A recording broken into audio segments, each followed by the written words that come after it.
What is up, YouTube? Alright, so I'm going to give you guys a little bit of an update on what my training is, my nutrition, since my competition is coming up, right?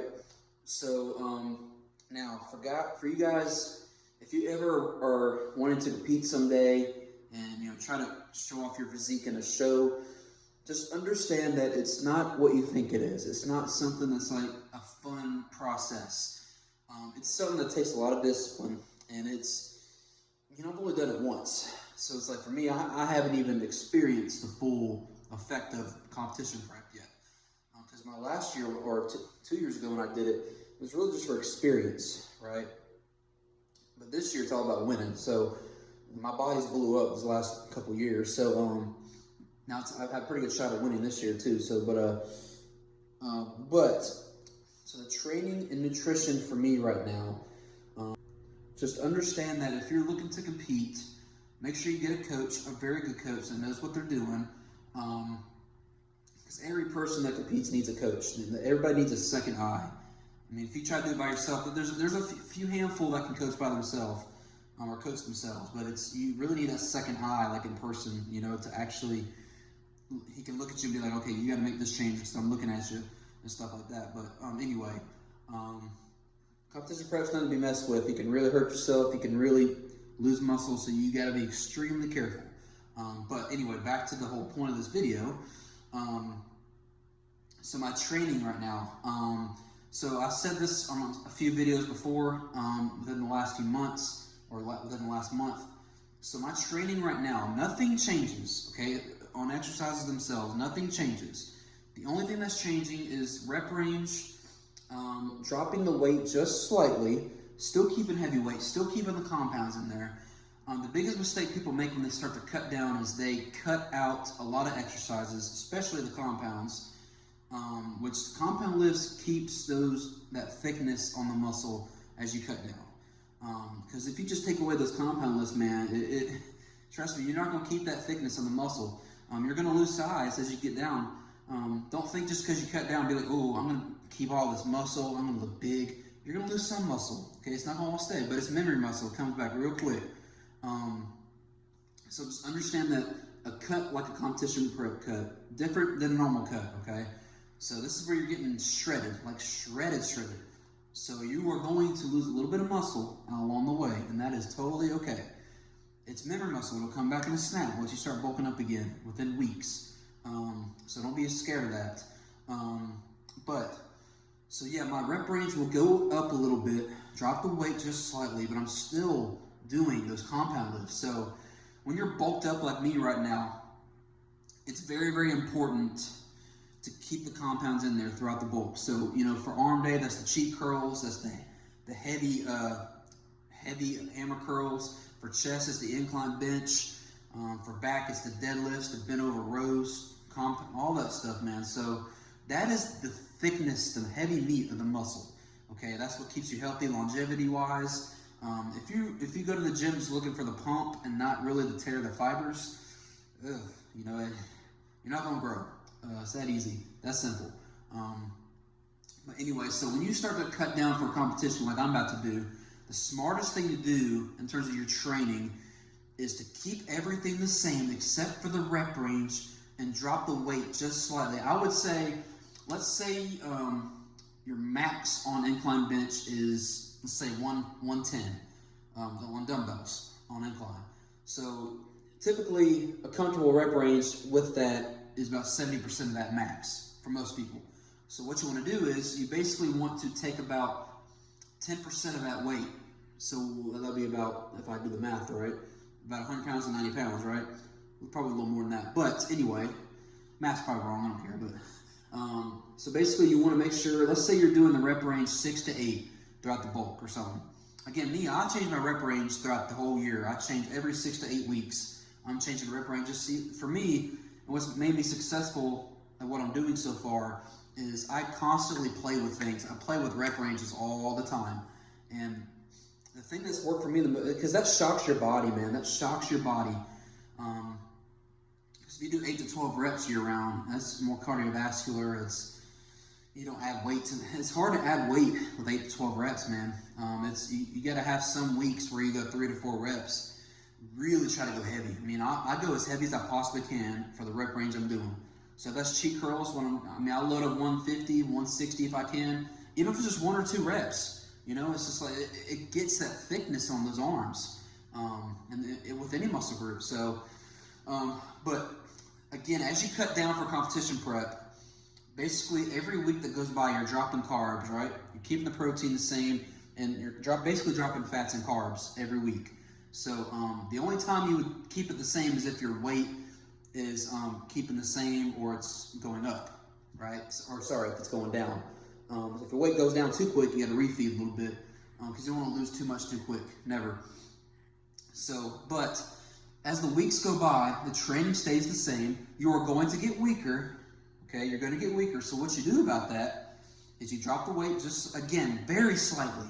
Very slightly. Go as heavy as you possibly can. I know it's going to be tough, especially for me this year because, you know, it's going to suck. But you got to keep you got to keep some reps in there, man.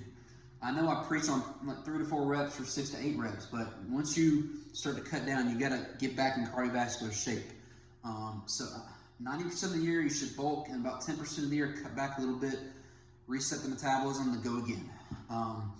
That's a whole other video, but I'll keep on track here. But so I'm just gonna break it down. So there's 16 weeks in my prep, right? That's 4 months. So that's how long it takes me to cut down, usually, in a comfortable pace. So my carbs right now are about 375 to 400, right in that range. So the first week of prep is probably going to cut down about 350. So for the first week of the cut, you really want to drop that water weight quick. So it's about 50 grams right off the bat. Now, after that, it drops real slow, like 25 grams every week, something like that. The only time you would not drop it is if you're, again, like I just said, either your weight goes down like too much, or because the thing is, you actually want to never mess with your food first. So you do cardio when you cut down, right? Cardio is a trick, okay? I don't do cardio year round. Again, that's a whole nother video. But so cardio, it's going to get that fat off of there. The nutrition is going to, nutrition is basically the supplementation of the cardio. So it's going to help you lose that fat. It's also vice versa. The cardio is the supplementation of the nutrition. But as the weeks go by, try to keep your training the same.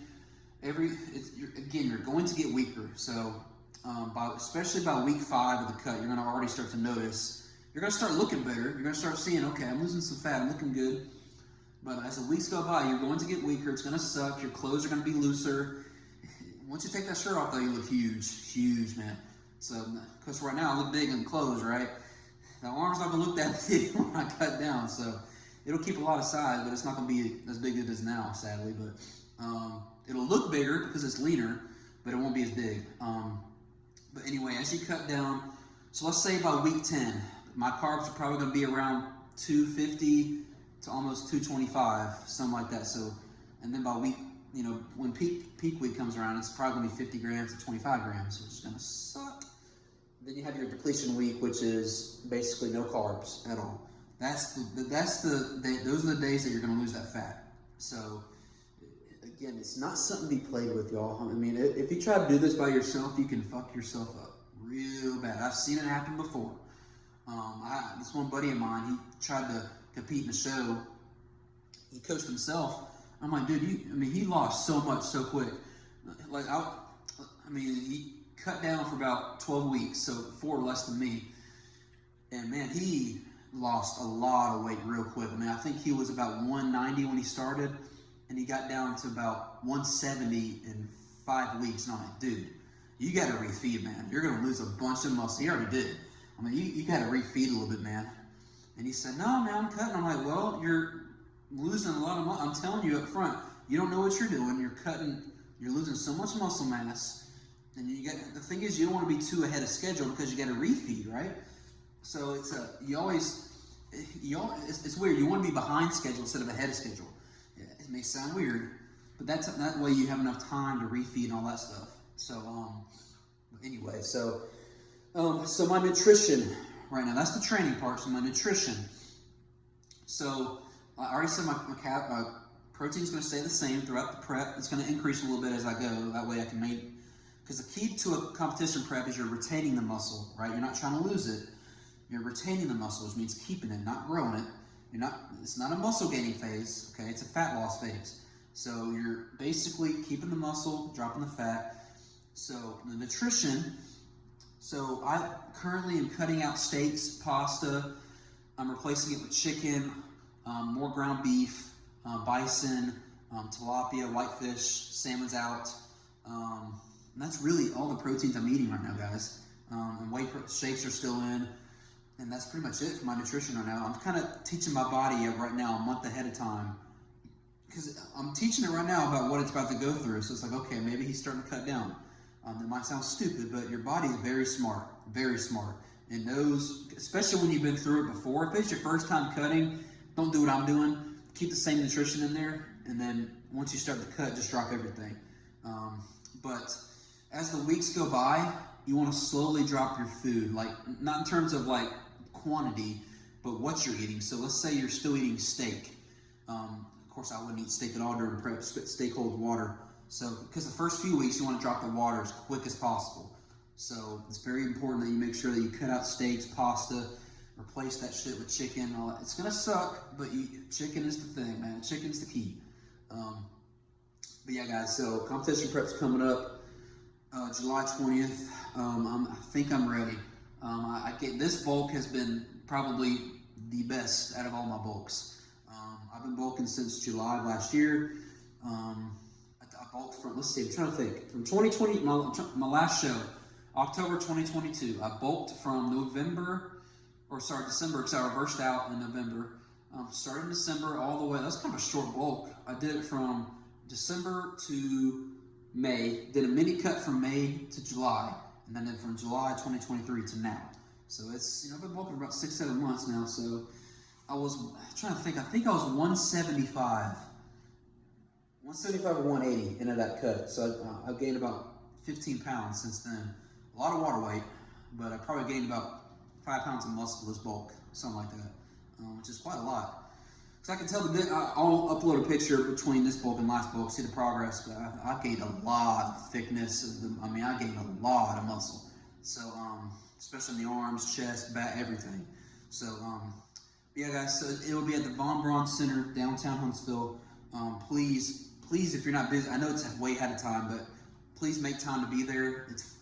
I sent this on my Instagram and Snapchat stories. It's on my Instagram highlights, the tickets. So the tickets, they'll say VIP, prejudging, and finals. So I'm going to explain each one. So prejudging is where I'm actually getting judged. Okay, so that's where I do a little solo routine. It's not my actual posing routine. That'll be at finals. I pretty much have a little freedom what I want to do. So basically, you want to show off your strong points during a little solo routine. Then you'll have your call-outs, your first call-out, second call-out, whatever it is. That means, so basically you compete in a class, right? So for my height, I'm 5'8", which is probably 5'7" barefoot, so I'm short, I know.